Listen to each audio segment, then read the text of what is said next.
Então, esse estudo de hoje, ele é o 8º estudo e é Caminhando em Amor e Luz. Então, eu vou compartilhar algumas telas com vocês e desculpe, já peço desculpas porque eu posso ter umas gafes aqui nesse momento de compartilhar, tá? Mas vamos lá. A proposta desse estudo é verificar a nossa conduta, o nosso comportamento moral, tá? Diante da palavra de Deus e o mundo que nós estamos vivendo, né? Nesse conceito que nós estamos vivendo. É a tela inteira ou uma janela? Vamos lá.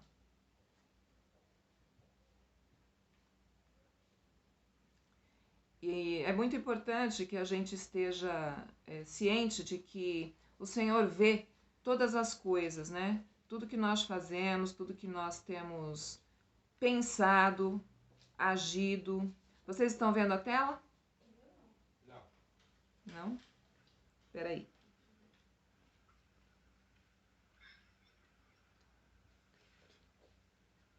Ah, tá, peraí. Agora sim? Bom, essa é a nossa tela de abertura e agora já temos esta tela aqui. Aqui tem um texto que vai estar meio que dando o contexto social, né, que Paulo e aqueles irmãos da igreja de Éfeso estavam inseridos. Então, lá em Éfeso e nas cidades vizinhas, a imoralidade era tão presente que os cristãos eram vistos como antissociais. Eu vou pedir a vocês a gentileza de fecharem o microfone, só para a gente não ter assim uma dificuldade, né, com o nosso sinal. Sempre consome um pouco mais isso. Ok? Obrigada. Então, os cristãos estavam vivendo numa cidade cuja falta de moral, a imoralidade, estava assim no pico, porque aquelas pessoas, elas viviam com um conceito totalmente contrário e diferente do que o cristianismo prega, ensina e o evangelho nos assegura ser a vontade de Deus. Então, os cristãos que viviam ali em Éfeso, né, que foram discipulados pelo apóstolo Paulo, eles eram vistos como antissociais, porque eles não se misturavam com aquelas pessoas que praticavam aqueles atos inconvenientes e imorais. Tanto a filosofia quanto a religião tinham uma relação estreita com a imoralidade, ou seja, havia uma relação bastante grande, né? E havia também uma falta de conceito moral, sabe? É uma coisa interessante o que acontecia em Éfeso. Vou colocar essa imagem para vocês verem. Essa era a biblioteca na cidade de Éfeso. Essas aí são ruínas atuais, tá? É assim que está lá hoje. Então, os moradores de Éfeso, eles tinham um conceito bastante elevado de si próprios, né? Como sendo pessoas cultas, pessoas que tinham várias virtudes, pessoas voltadas para a filosofia, né? Eles eram vistos dessa maneira e se orgulhavam disso, se orgulhavam de ter na cidade essa biblioteca que era uma das maiores daquela região, naquele mundo antigo, né? Acontece que, mesmo sendo uma cidade com bastante conceito de moral, de sabedoria, né, de inteligência, essas pessoas não tinham o conceito de moralidade inseridos nelas. Infelizmente, tudo isso que elas tinham lá eram apenas artigos materiais. Aquilo não havia se transformado em alguma coisa de valor para elas, né? Então aqui a gente vê nessa imagem que tem 4 estátuas aqui. Vocês estão vendo pelo cursor? 1, 2 aqui. E mais para lá nem aparece direito, aparece a terceira e tem mais uma.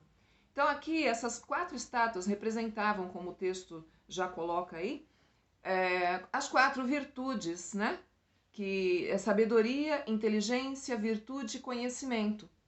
Estas estátuas eram assim, portanto, símbolos que eles usavam como referenciais, né? Tanto é que diz ali, ó, as 4 virtudes que uma pessoa tinha que ter para entrar na biblioteca. Agora, entrava na biblioteca, mas uma virtude que valesse mesmo, tinha que entrar era no coração, né? No procedimento de vida dessas pessoas. E isso não estava acontecendo. Isso não acontecia em Éfeso.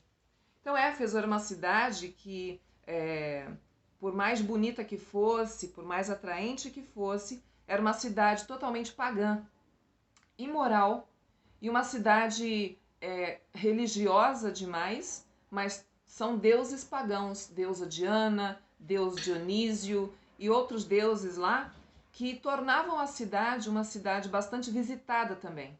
E uma cidade com um peso comercial bastante grande. Agora, a religião com a filosofia trouxe para dentro daquela cidade, aquela religião, né? Aqueles deuses pagãos, nada a ver com o cristianismo, vale a pena começar dizendo, né? Mas aquela cidade tinha tanta religiosidade, mas nenhuma virtude dentro do conceito que o Evangelho traz, a verdade do Evangelho. A pureza e a santidade estavam muito longe de Éfeso, né? A religião hedonista era uma das religiões que predominavam ali.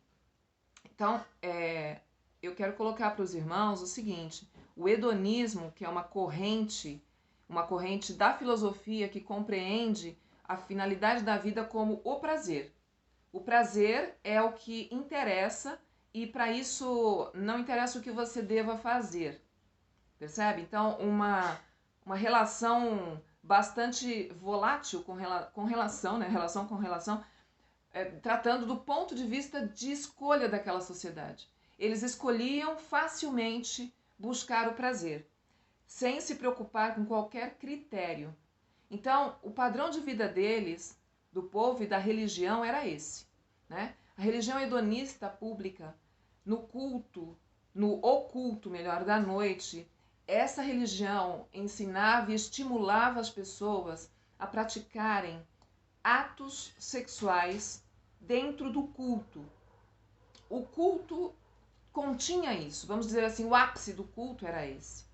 Então, o contexto que eu quero passar para vocês era como aquela sociedade carecia de entender, né, o que era uma adoração e quem era Deus.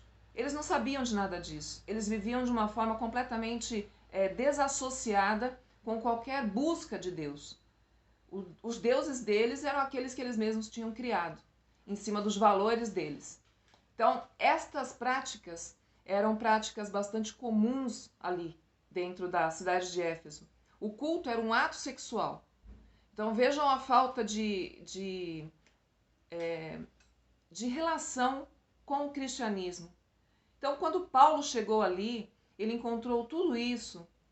Ele encontrou uma cidade, umas pessoas que não tinham qualquer valor que valesse a pena, vamos dizer assim, né? Estar sendo cultivados. E a liturgia daqueles cultos que eles tinham aos seus deuses era uma liberação total de prazer. E mesmo que a pessoa fosse uma pessoa direita, na hora do culto, desculpa, na hora do culto, essa pessoa deveria se permitir livremente. Para ela estar cultuando, ela tinha que abrir mão daquele conceito, vamos dizer, um pouco mais recatado que ela podia ter. Então, uma mulher, por exemplo, ela deveria se deixar usar como uma prostituta, né? Durante o culto dessas religiões hedonistas. Então, era um sexualismo voluntário e involuntário.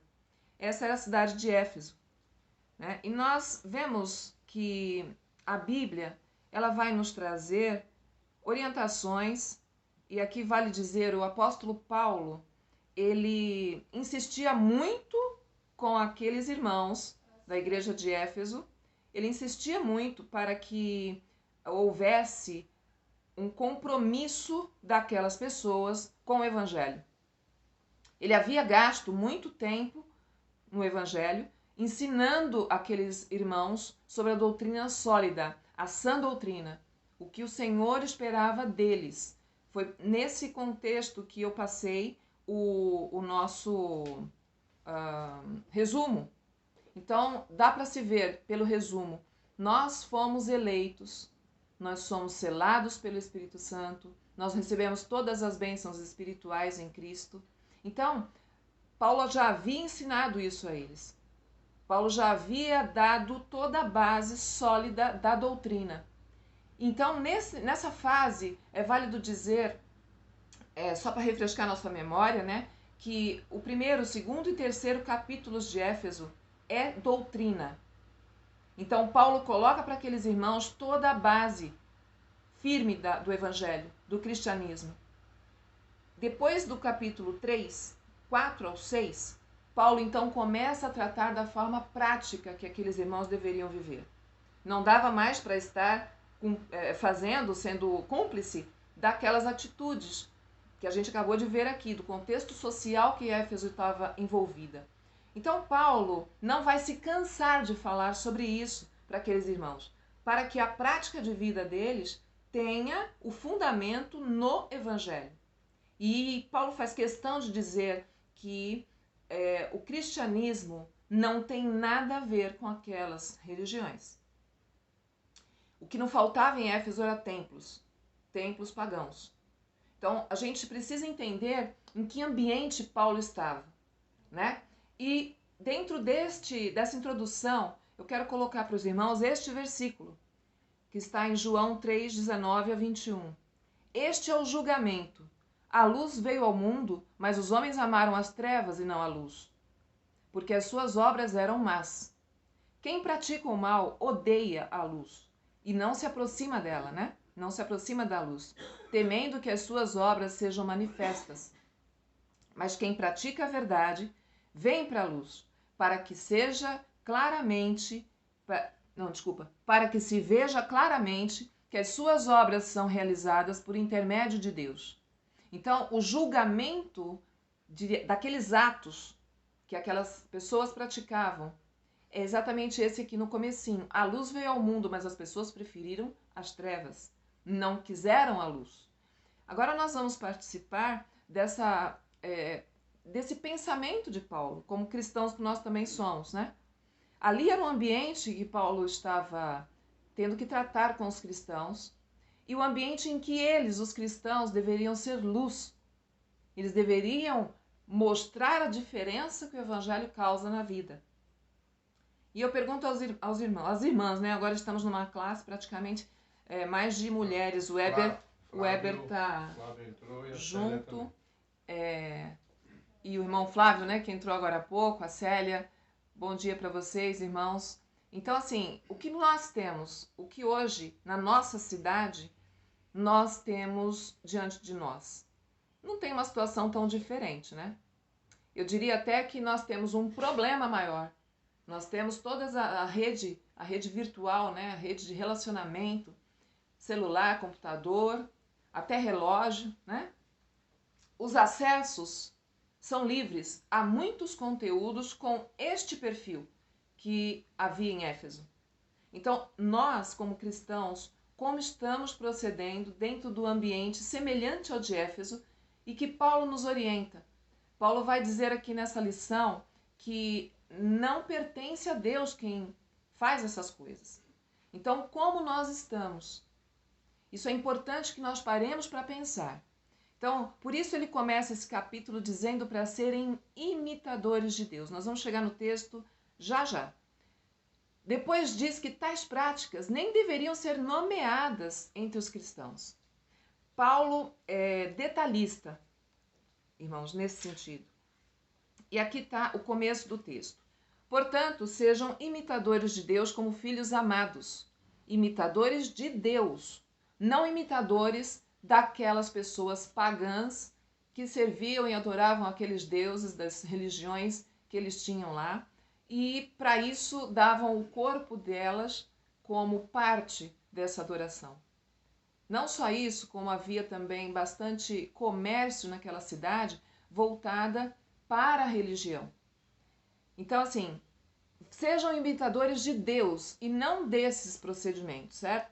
Como filhos amados. vocês são filhos amados. Todo o conceito que Paulo havia dado para eles, baseado na palavra, ensinado a eles, dado detalhadamente os princípios do Evangelho, esses valores precisavam ser entendidos por aqueles irmãos como vocês são amados de Deus.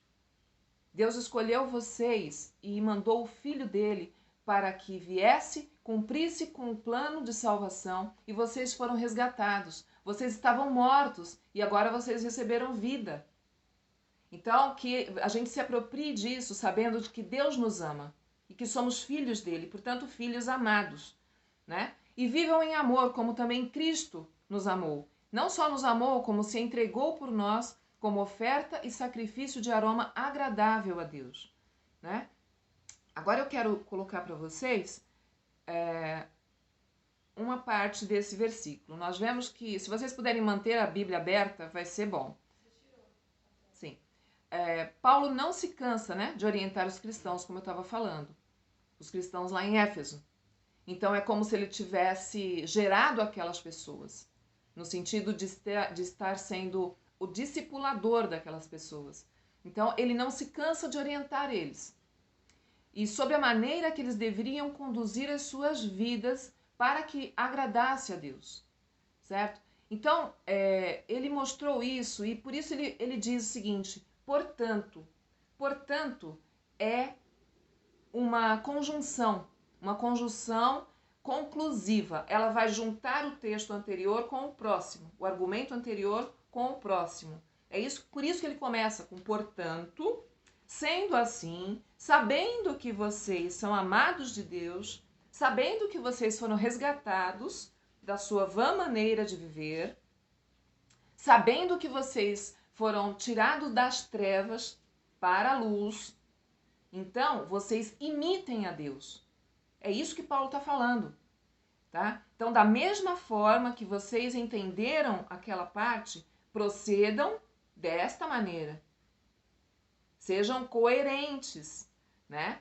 Então, Paulo chega com esta mensagem para esses irmãos, porque ele quer que eles tenham firmeza, saberem, conhecerem por que não devem copiar o procedimento daquelas pessoas pagãs daquela cidade. Devem combater aquele modo de vida que eles têm. Paulo então vai reforçar e destacar que já que vocês são queridos de Deus, imitem a Ele, sejam como Ele é, que a vida de vocês seja dominada pelo amor, né? Porque ele diz isso, Jesus Cristo nos amou e se entregou. A prova de que havia nele todo esse amor por nós foi a vida dele na cruz, entregue no nosso lugar, certo? Então, assim como ele viveu aqui, e mostrou e provou esse amor por nós, que nós também vivamos com amor. Então, Paulo é prático, né? Paulo não deixa dúvidas do como a gente deve proceder. E lembram que eu comentei em aulas anteriores que Paulo orou por aqueles irmãos, orando por nós também, certo? Muito bem. O alto padrão é o que Deus quer. É o que Paulo também quer passar aqui. Um padrão excelente. Então, imitar a Deus é buscar a perfeição em Cristo. É ter na mais alta intimidade aquele que está assentado no trono e é santo. Isso deve fazer a gente pensar. O Senhor Jesus Cristo está assentado no trono. Ele foi exaltado nas alturas quando voltou ao céu, a ascensão de Cristo. Então, veja só, é com Ele que nós temos um relacionamento principal na nossa vida. Porque foi Ele que nos tirou das trevas para a luz. É Ele o responsável pelo nosso resgate, pela nossa grande esperança, que é estar com Ele na glória. Então, Ele está assentado no trono dos céus. Ele é santo e Ele não aceita o pecado, certo? Então, olhar o que Ele faz e fazer do mesmo jeito. Nós temos o como Cristo viveu aqui. E o que é que o Senhor Jesus, o Senhor Deus, faz o tempo todo, gente? Ele nos ama, certo? O amor de Deus por nós é algo que nós temos a plena certeza. Uma das formas de nós termos certeza, como a Rose falou no começo, agradecendo a Deus no nosso período de oração, é que Ele nos mantém vivos, né? No meio dessa pandemia, dessa bagunça toda que virou a nossa vida por causa desse vírus, o Senhor Deus tem nos sustentado, gente. Se você quer mais provas, olhe para as suas situações vividas, né? Para tantas situações embaraçosas, tantas vezes, difíceis, que você não sabe o que vai fazer. E Deus vai aplainando o caminho. Mas qual é a prova maior do amor de Deus? A morte de Cristo na cruz, certo? Então, nós devemos ter muito vivo na nossa mente que o Senhor nos ama. E nós devemos ser canais desse amor. Nós devemos ter este sentimento em nós. E Paulo ensina isso aqui, né? Jesus Cristo esteve aqui e nos ensinou muita coisa com a vida dele aqui na Terra. Ele não faz esses atos todos esperando de nós uma troca. Ele faz isso porque nos ama. Então, como é que você vai mostrar amor? É não esperar da outra pessoa uma reação que você até gostaria de ter, mas amar independente do que haja na outra pessoa. Isso não é fácil, desculpa. Isso não é fácil. Isso não é para qualquer pessoa, né? Ele faz isso não esperando receber alguma coisa em troca. Mas ele faz isso para nos dar tudo, incluindo a sua própria vida. Na Bíblia a Mensagem diz que o amor de Deus não foi contido, ele foi extravagante, ele extrapolou, ele superou, muito além daquilo que nós podemos entender. Então talvez a gente não consiga reproduzir exatamente o amor de Cristo, mas é muito importante que o Senhor Deus esteja vendo em nós a nossa vontade de amar dessa maneira, como Ele nos amou. Bom, Paulo já havia orientado aqueles irmãos e também a nós para termos unidade no corpo de Cristo, sermos um, a igreja de Cristo. Nós termos uma unidade, sermos apenas um. Isso quer dizer termos o mesmo proceder, termos o mesmo objetivo e também de não alimentar ira, maldade, né? Não alimentar fofocas, não alimentar injustiça dentro do corpo de Cristo. A igreja precisa ter uma só proposta, uma só união, certo? Ser um é no modo de pensar, no modo de proceder, no objetivo que a gente tem ali. E nesse sentido, as práticas antigas, né, da velha natureza nossa precisam ser deixadas fora, serem abandonadas, né? E Paulo vai a fundo nesse capítulo. Ele vai lembrar que a doutrina sólida e verdadeira que ele já tinha ensinado deve transformar-se em dignidade. Nós precisamos ser dignos, dignos de honrar a Deus com a nossa vida, com o nosso modo de ser, com o nosso proceder. A presença de qualquer prática da antiga natureza dentro da igreja afeta todo mundo. Se eu falar alguma coisa da vida de alguém com o objetivo de disseminar mesmo aquela informação, eu estarei sendo fofoqueira, né? E a fofoca é uma coisa que não vai só afetar a pessoa de quem eu estou falando, vai afetar o corpo todo. A igreja é um corpo. Pensa no seu corpo. Se o dedinho do pé doer, você não fica perturbada com aquilo? Você fica. Você fica incomodado com aquilo.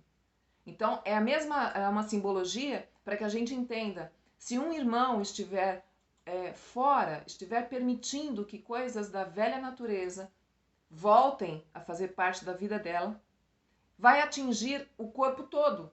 É isso que está sendo ensinado aqui.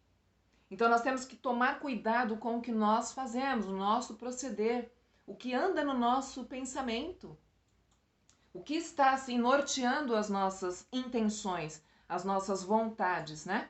Então, se você permitir que algo dessa natureza esteja permeando a sua vida, esteja assim conduzindo as suas decisões, você vai estar dando oportunidade para Satanás entrar e fazer uma boa bagunça no nosso meio, né? Então, Paulo conhecia aquele contexto que aqueles cristãos estavam envolvidos, né? E uma sociedade pagã e dominada pela imoralidade, inserida numa escuridão, né? Nas trevas, nas densas trevas. E na incredulidade também. Porque não foi tão simples assim que aquela igreja acontecesse em Éfeso. Precisou de Paulo muito trabalho, precisou de Paulo empenho, né? Por isso que ele foi destinado. Paulo foi uma pessoa separada para chegar lá, para justamente conseguir tratar com aquelas pessoas, né? De uma maneira séria e de uma maneira que produzisse naquelas pessoas que o ouviam esse resultado da salvação. Então, o cuidado do apóstolo aqui, nesse contexto, é para que aquele que estava morto e recebeu vida de Deus, né, aquele que foi eleito desde a eternidade pela decisão de Deus, nós não tivemos nenhum tipo de participação nisso. Deus decidiu. E uma vez que Deus decidiu, Ele preparou todo o plano para alcançar você e eu, né? Então, aqueles que têm esta certeza que a vida pertence a Deus, o estar salvo, o estar pertencendo a Cristo é algo que foi decidido na eternidade. Nós não tivemos participação nisso porque Deus decidiu assim. Então, na hora que há este entendimento, a vida precisa ser para ser vivida de forma digna de Deus, que honre a Deus. Essa é a proposta de Paulo. Então, que a vida na luz, em contraste com aquelas práticas que aquelas pessoas ali de Éfeso tinham, que a vida que seja vivida na luz e não nas trevas. Porque Paulo diz aqui que aquelas atitudes eram tão repulsivas que não deveriam nem ser mencionadas, elas eram vergonhosas, né? E o cristianismo de uma pessoa pode se medir pela pureza que ela tem. Então, veja bem, se nós não estivermos dentro daquele que é o plano de Deus para nós estamos correndo um sério risco de estarmos sendo iludidos, né? Estarmos sendo enganados por nós mesmos. E esse texto seguinte aqui, ele vai falar sobre isso, né? Vejam, aqui. Entre vocês... Já chegou aí? Não foi a imagem? Peraí.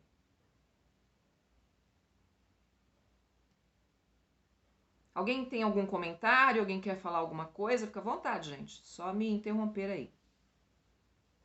Abre o microfone.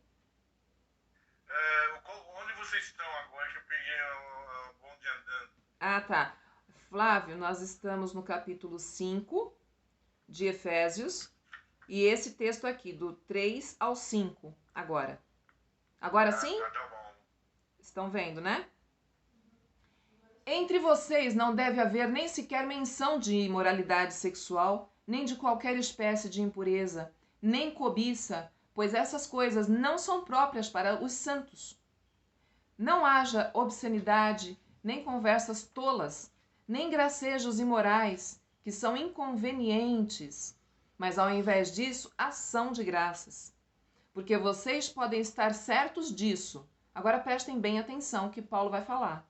Nenhum imoral, nem impuro, nem ganancioso, que é idólatra, tem herança no reino de Cristo e de Deus. Então, Paulo aqui, ele não está aliviando, gente. Ele vai ser duro e radical. Ele vai ser estritamente aquilo que o Evangelho ensina.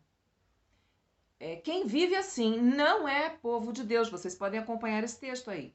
Não é povo de Deus, porque está fora dos padrões dele. Quem permanece, pratica, ou ouve, ou participa de shows dessa natureza não é de Deus, nem nesta vida e nem na futura, né? Se o mundo tem as práticas dele, obscenas, nós cristãos devemos andar na contramão do mundo. Intencionalmente, conscientemente, sabendo o porquê. E o porquê?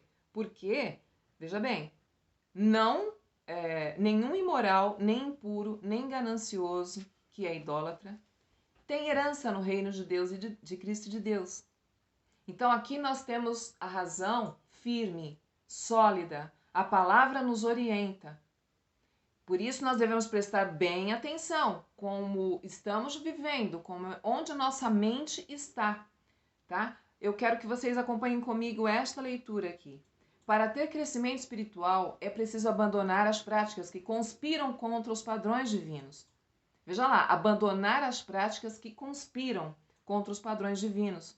E o pecado vai trazer consequência tanto para quem é de Cristo, como para quem não é. Todos os pecados não abandonados excluem o ser do reino de Deus. Exclui a pessoa do reino de Deus. Muitos não levam em conta a seriedade do pecado, naquela época, há 2000 anos atrás e hoje. Então, indecência, vulgaridade, brincadeiras sujas que o texto diz, gracejos imorais, né?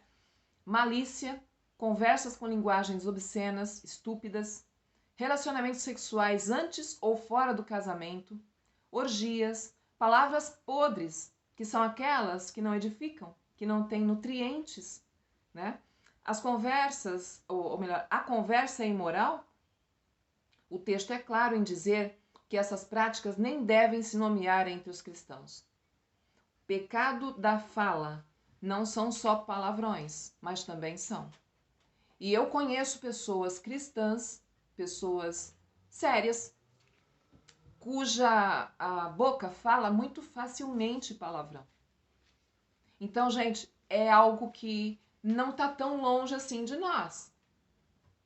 Seria muito melhor que estivesse, né? Mas não está tão longe assim de nós. Então, nós temos que tomar cuidado com como estamos vivendo. O texto é bem claro. E ele vai ser mais claro ainda aqui, olha.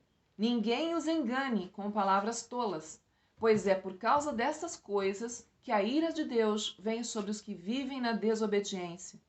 Portanto, sendo assim, desta forma, não participem com eles destas coisas. Nós estamos sendo orientados pela palavra de Deus, né? A que isso não seja parte da nossa vida, para que isso não nos engane.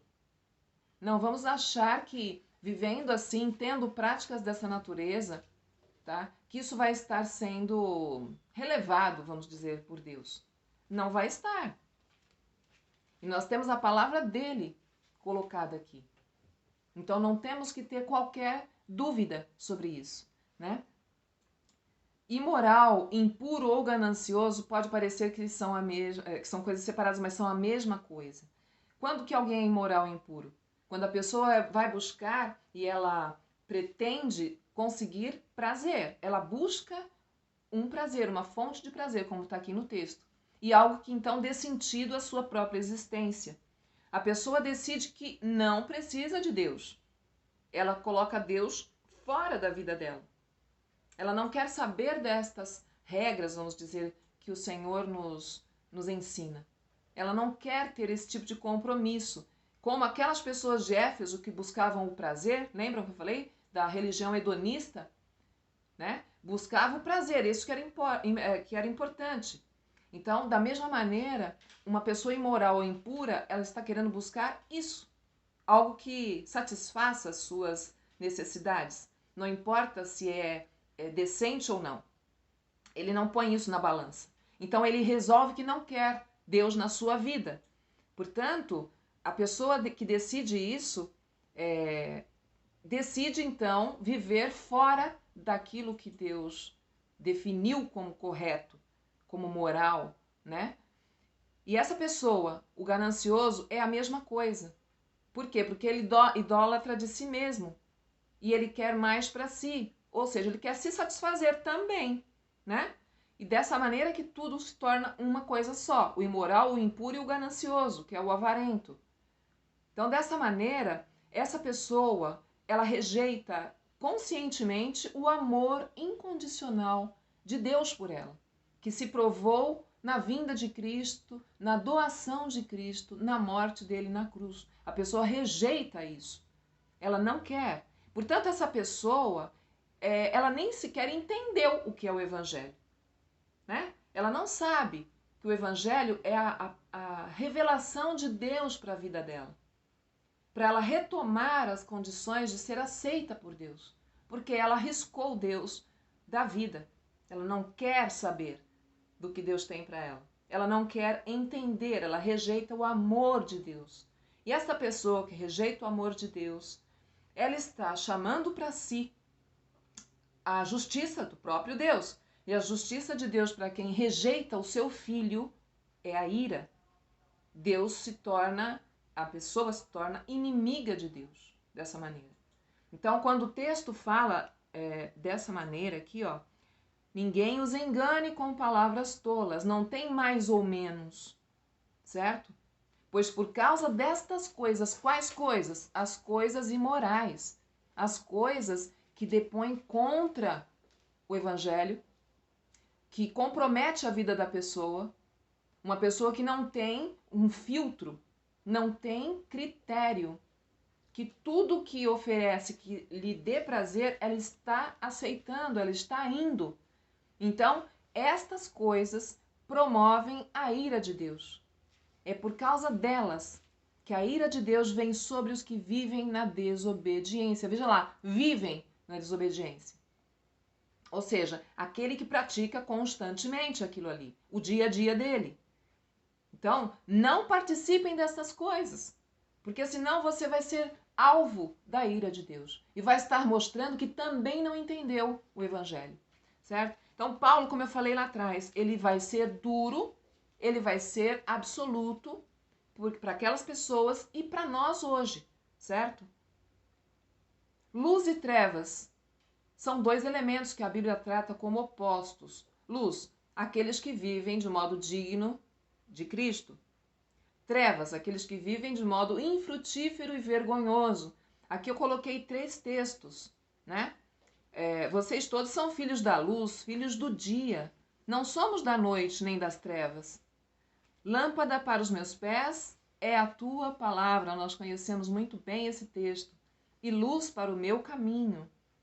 E Jesus disse, eu sou a luz do mundo. Quem me segue nunca andará em trevas. Porque outrora, antes que o Evangelho chegasse, antes que a luz viesse para vocês, vocês eram trevas. Mas agora são luz no Senhor. Então vivam como filhos da luz. Sejam coerentes, né? Deus se revela e não é fruto da nossa imaginação.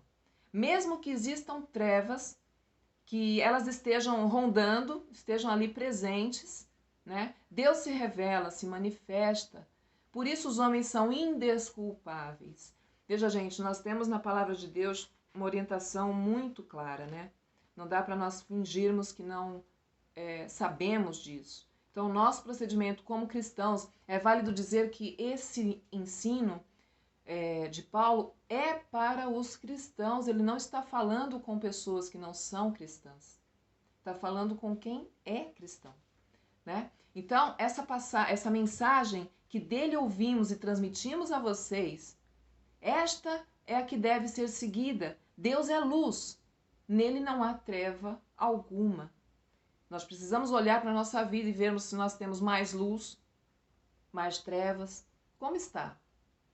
É uma chamada ao autoexame, né? Para nós estarmos verificando como nós estamos procedendo na nossa vida. Pois o fruto da luz consiste em toda bondade, justiça e verdade. E aprendam a discernir, a perceber, a identificar o que é agradável ao Senhor. Não participem das obras infrutíferas das trevas, antes exponham-nas à luz, porque aquilo que eles fazem em oculto, até mencionar é vergonhoso. Mas tudo o que é exposto pela luz torna-se visível, pois a luz torna visível todas as coisas. Por isso é que foi dito, desperta, ó tu que dormes. Levanta-te dentre os mortos e Cristo resplandecerá sobre você. É o que a palavra diz. Então nós somos luz, vocês são a luz do mundo. Não se pode esconder uma cidade construída sobre um monte. Então o nosso lugar é de brilhar. A nossa luz precisa aparecer.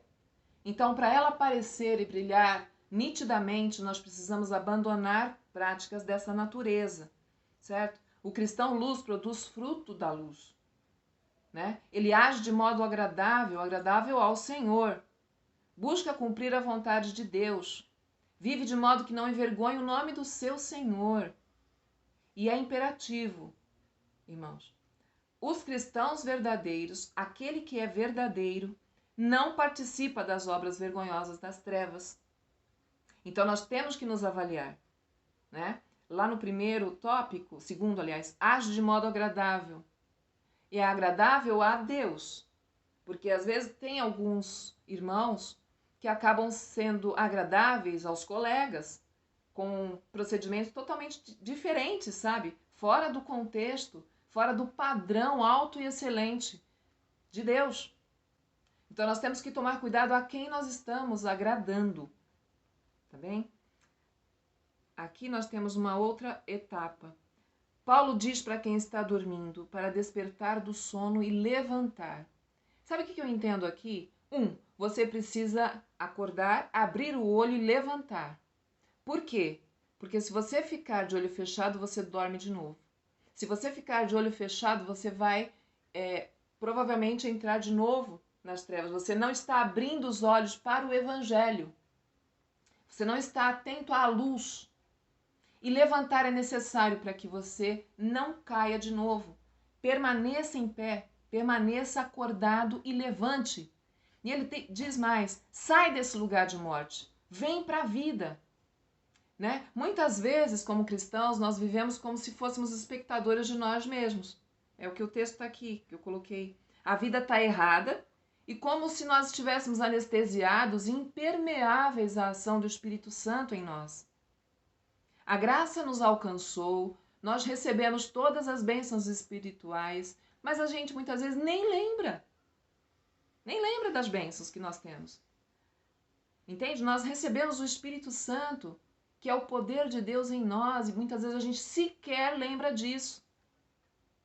Então, viver a vida plena que Jesus nos garantiu, é necessário, para isso, né, é necessário que a gente se aproprie dessas bênçãos. Isso é fundamental, né, para nós termos convicção de fé, nós termos a garantia de tudo que o Senhor Jesus nos prometeu. Estamos dormindo quando deveríamos estar alertas, porque nós somos embaixadores de Cristo. Paulo fala para cristãos, para nós despertarmos da cegueira espiritual, dos pecados da fala, da ganância de ter sempre mais, só mais um pouquinho, sabe? Devemos acordar para as obras vergonhosas das trevas que podem sutilmente habitar a nossa mente e os nossos desejos mais íntimos e nutrirmos e desenvolvermos sentimentos indevidos por outra pessoa, inclusive. Será que mantemos um quarto escuro no nosso coração onde nunca nós permitimos que a luz entre e revele o desvio de conduta moral oculto aos olhos, mas bem claros para Deus, né? Bem claros. Vamos acordar para o fato de que é bem fácil dentro do corpo de Cristo não amarmos o nosso irmão, da íbia ou não, né? Ao ponto de não tolerar a presença dele, ou difamá-lo, ou até mesmo mudar de igreja por esta causa. Então, veja, estamos tratando com crentes, com pessoas que conhecem o amor de Cristo, né? Paulo diz para acordarmos e levantarmos dos mortos, porque quem vive assim pensa estar vivo, mas na verdade está morto nos seus pecados e transgressões, imitando exatamente o jeito que o mundo diz como que deve ser vivido a sua vida. Imitando e agradando ao mundo, aos padrões mundanos e não a Deus. Então, gente, alerta, né?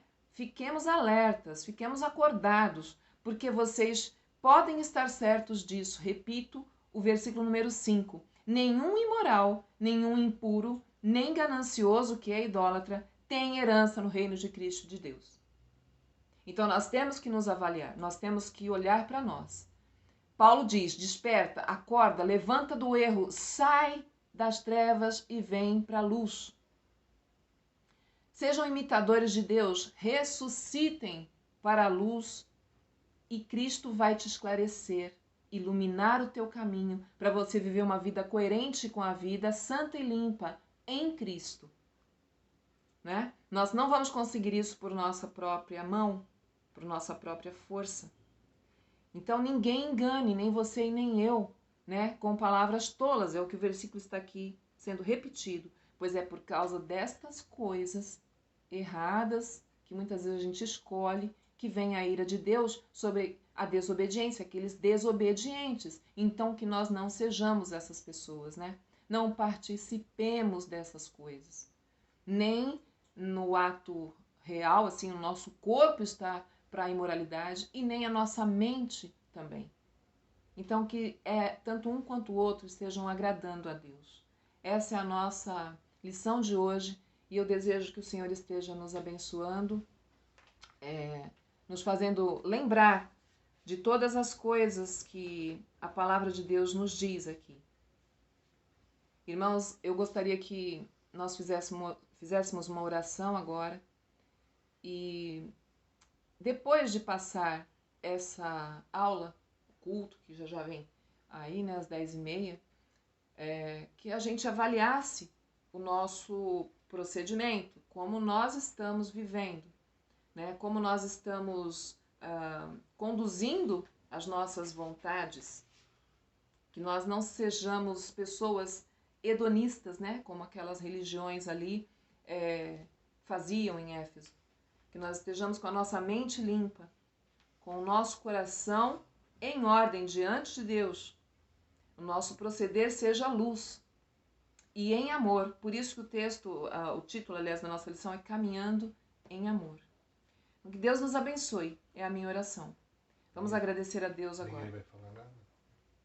Senhor Deus, obrigada por teu amor por nós, Senhor. Obrigada porque o Senhor tem nos mostrado diligentemente, insistentemente, o como que nós devemos viver. Fica bem claro aqui o que o Senhor não quer que a gente faça, Senhor. Então, eu peço que o Senhor esteja com o teu Santo Espírito iluminando a nossa mente, nos mostrando algum desvio na nossa conduta, seja ela no pensamento, seja ela na fala, seja ela na prática, que o Senhor esteja nos mostrando aquilo que está errado, Senhor, que não está te agradando, para que nós possamos entender, nós possamos enxergar, abrir os nossos olhos e acordarmos, Senhor, para o fato de que não é esta a tua vontade e procedermos de forma correta como filhos da luz que somos. Nós somos teus filhos, Senhor, e te rendemos graças por isso e pedimos que o teu poder que está em nós, selados que somos no teu Santo Espírito, esteja agindo e modificando as nossas vidas para que sejamos do teu inteiro agrado. Eu oro assim, pedindo que o Senhor esteja abençoando e conduzindo cada irmão aqui, para estarem no centro da tua palavra, da tua vontade. Eu oro em nome do Senhor Jesus. Amém. Se alguém tem alguma coisa a colocar, pode colocar. Se preferir escrever lá no grupo, pode escrever, fica à vontade. Pois não, Flávio. Jesus disse: Nós somos o sal da terra e a luz do mundo. Exatamente, né? Então, nós temos que ser a luz do mundo e aquele que tem sabor, que agrada, né? Que sejamos nós aqui pessoas que mostremos a luz de Cristo para o mundo, né? Que nós estejamos lá em cima, como aquela cidade construída na rocha, lá no alto, não tem como esconder essa cidade, não tem como esconder a nossa luz. Então, que sejamos luz, que sejamos sal, como o Flávio lembrou agora, diante de um mundo que está difícil, né? Vamos combinar que está bem fora dos padrões de Deus. Tá? Para quem chegou depois, eu já tinha feito a apresentação, eu quero destacar que nós temos 3 irmãs novinhas na nossa classe, que estão voltando para a nossa igreja, que levante a mãozinha, tá? Vocês, para que possam identificar a Rose, a Débora e a Fernanda, né? A Rose é a mãe delas, elas estão chegando estão vindo para a nossa classe, um grande privilégio. Viu, meninas? Um grande abraço para vocês, sintam-se muito bem-vindas aqui na nossa classe. Obrigada. E eu quero mandar um abraço a todos. Pode falar. Acho que não. Tá, foi alguma coisa que eu ouvi aqui. Um abraço a todos vocês, que Deus esteja abençoando. E ouçam novamente, se vocês precisarem, esse estudo, ele vai estar no YouTube logo mais. Então, há como você rever a aula. E se quiserem alguns slides, podem me pedir, que eu tenho como colocar no grupo, tá bom? E eu já peguei 7 minutos da hora que dá para chegar lá no templo. Não sei se vocês irão, mas assim nós estamos encerrando para que haja tempo, tá bom? Então, que Deus esteja abençoando, Deus esteja capacitando a gente a nos apropriarmos de todas as bênçãos que Ele já nos deu. Tá bom? Desejo uma boa semana para vocês. Não quer dizer que não vamos nos falar, mas aqui os votos de que seja uma boa semana, tá? Que Deus esteja abençoando e conduzindo cada um de nós. Um grande abraço, um grande beijo. Tchau.